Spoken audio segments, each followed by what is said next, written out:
नमस्कार, मैं सुलक्षणा त्रिपाठी और आप देख रहे हैं केएन टीवी। राजस्थान की भजनलाल शर्मा सरकार ने अपना बजट पेश कर दिया है और इस पर सियासी प्रतिक्रियाएं भी आने लगी हैं। भाजपा प्रदेश अध्यक्ष मदन राठौड़ ने इस बजट को सर्वस्पर्शी और लोक कल्याणकारी बताते हुए कहा कि यह प्रदेश के विकास का रोड मैप है। उन्होंने किसानों, युवाओं और महिलाओं के लिए किए गए प्रावधानों की सराहना की। भाजपा प्रदेश अध्यक्ष मदन राठौड़ ने कहा कि इस बजट में अन्नदाता किसान के सम्मान निधि को बढ़ाकर 9,000 करना, निःशुल्क बीज वितरण और सिंचाई के लिए किए गए विशेष प्रावधान महत्वपूर्ण कदम है। प्रदेश अध्यक्ष मदन राठौड़ ने कहा कि यह बजट युवाओं और महिलाओं के लिए भी उम्मीदें लेकर आया है। आइए जानते हैं क्या कहा राठौड़ ने।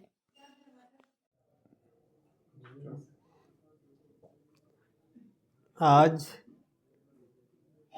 राजस्थान के मुख्यमंत्री भजनलाल जी के नेतृत्व में राजस्थान सरकार का बजट हमारी वित्त मंत्री आदरणीय दिया कुमारी जी ने जो प्रस्तुत किया वो शानदार बजट था।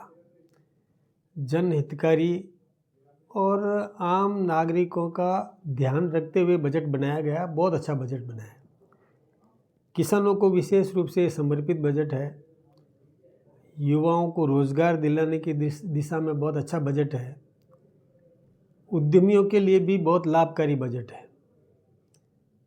आम नागरिक के जीवन स्तर को ऊंचा उठाने के लिए जो योजनाएं बनी है बहुत लाभकारी है।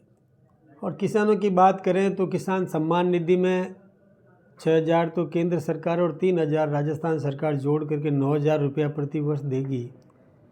ये किसानों के लिए लाभकारी है। यही नहीं, किसान क्रेडिट कार्ड में जो पहले 3 लाख रुपए का प्रावधान था अभी उसको बढ़ा के 5 लाख रुपया किया है।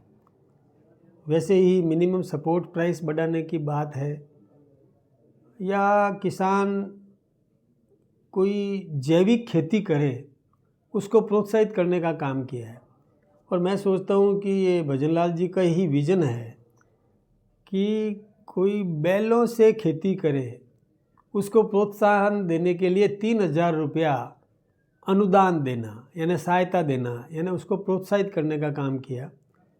हमें मालूम है कि नंदी आज बेसहारा और गलियों में घूमता है, तो उसका उपयोग भी किसान लेने लगेगा तो ये आवारा पशुओं की समस्या भी कम होगी। जैविक खेती को बढ़ावा दे करके और उसको उचित मूल्य मिले, अधिक मूल्य मिले, इस दिशा में भी और इस बजट में प्रावधान किए गए। महिला, SC ST उद्यमी, उसको भी अधिक ऋण मिल सकेगा और उसमें भी और उसको प्रोत्साहित करने के लिए बहुत बड़े बड़े प्रावधान इसमें किए हैं। ऐसे ही रोज़गार की दिशा में जो गारंटी की थी भजनलाल जी ने वो पूरी करने का काम उन्होंने किया पहले भी, और लगभग 70% जो बजट घोषणाएं उन्होंने पूरी कर ली। और अब आगे भी रोज़गार की दिशा में सरकारी नौकरियां भी मिलेगी और निजी संस्थानों में भी नौकरियां लोगों को मिलेगी। राइजिंग राजस्थान का भी पूरा लाभ लेने का काम किया। यही नहीं 95% उद्यमियों को जो पिछली बार जिन्होंने मांग की थी उनको ज़मीन भी आवंटित कर दी गई। धरातल पर उतरने लगेगा काम। इसके साथ ही कुटीर उद्योग पनपाने की दृष्टि से कच्चा माल जो राजस्थान में उपलब्ध है उसका उपयोग करने के निमित्त कुटीर उद्योग भी पनपेंगे। उनको आसान किस्तों पर लोन मिलेगा, मार्केट उपलब्ध है।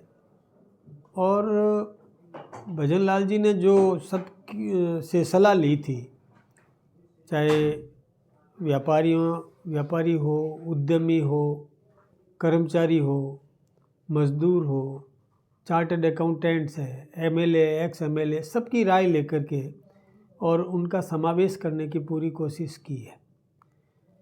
इस बजट में ऊर्जा के मामले में राजस्थान आत्मनिर्भर कैसे बन सके इसके बारे में भी बहुत बड़े बड़े प्रावधान किए हैं।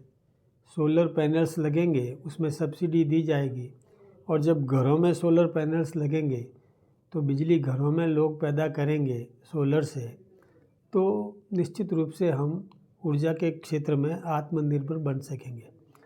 इसके अलावा भी प्रति माह 150 यूनिट बिजली फ्री देने की जो घोषणा की है, यानी 1800 यूनिट साल की, यानी बहुत बड़ी बात है।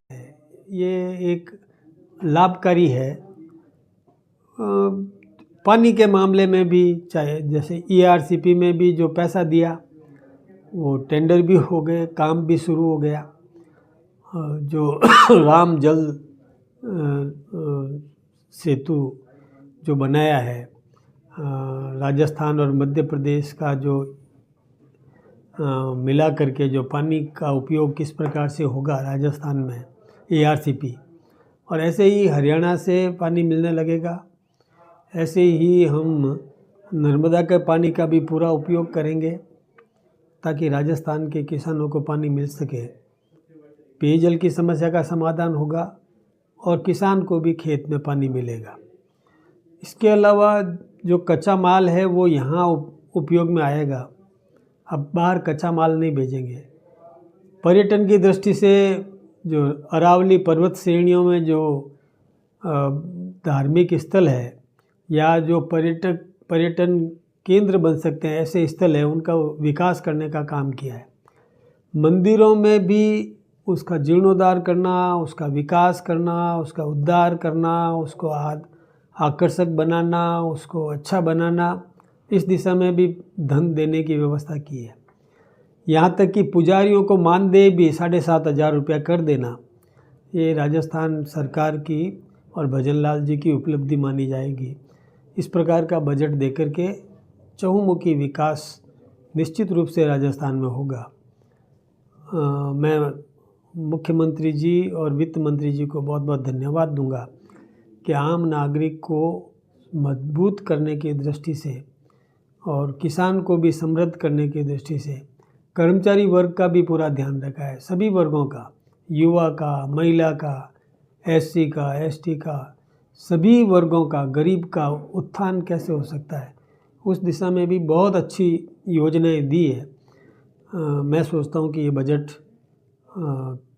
बहुत उपयोगी है और निश्चित रूप से इसका लाभ आम नागरिक को मिलेगा। केंद्र सरकार से भी जो सहयोग मिला है राजस्थान को, उसका भी पूरा लाभ और इस बजट में उठाने की कोशिश की गई है।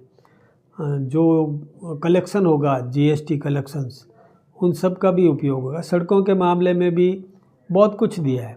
प्रत्येक विधायक को, यानी बिना भेदभाव के, प्रत्येक विधायक को अपने क्षेत्र में विकास के लिए और प्रचुर मात्रा में उनको सड़कें मिली है। सड़कों का जीर्णोद्धार करने के लिए पैसा मिला है। यहाँ तक कि विधायक अपना जन सेवा केंद्र, जन समस्या समाधान केंद्र स्थापित करे, इसके लिए पैसा दिया है और उसको रख रखाव के लिए भी पैसा दिया है।